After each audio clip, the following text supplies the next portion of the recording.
Halo, balik lagi di konten Ngabubur Bridge. Hari ini aku mau jelasin tentang pembebanan untuk jembatan.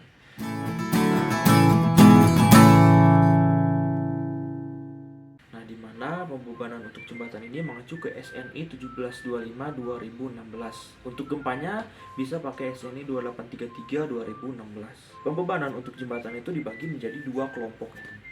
Ada kelompok beban permanen atau aksi tetap, ada juga beban transien atau aksi transien. Di mana beban permanen atau beban tetap ini adalah beban yang bekerja sepanjang waktu. Nah, diantaranya ada beban mati sendiri.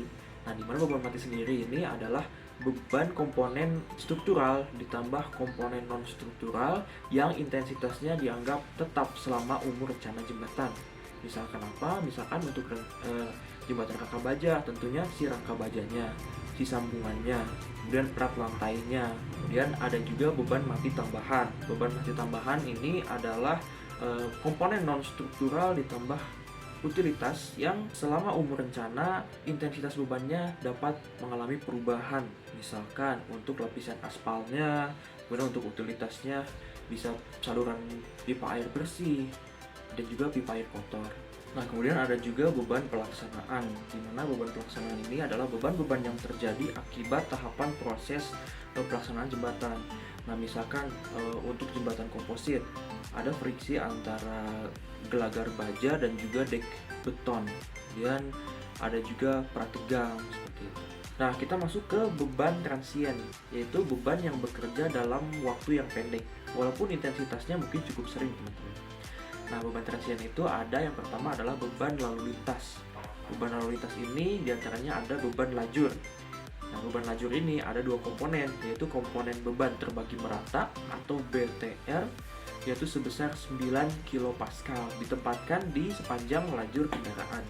Ada juga beban garis terpusat atau BGT dengan intensitas 49 kN per meter yang ditempatkan tegak lurus lalu lintas, ditempatkan di titik-titik yang menghasilkan momen terbesar.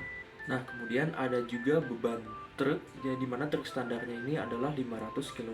Bisa teman-teman lihat di SNI 1725/2016 halaman 41.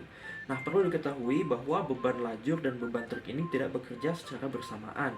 Artinya, beban truk itu biasanya digunakan untuk analisis plat lantai. Nah, kemudian selanjutnya ada juga gaya rem, di mana gaya rem ini diambil 25% dari beban gendar truk rencana atau 5% dari truk standar ditambah beban BTR. Nah, kemudian ada juga beban pejalan kaki. Beban pejalan kaki ini ditetapkan sebesar 5 kPa. Nah, kemudian ada juga aksi-aksi lingkungan seperti beban gempa, beban angin, kemudian beban perbedaan temperatur, beban hanyutan, kemudian beban aliran sungai.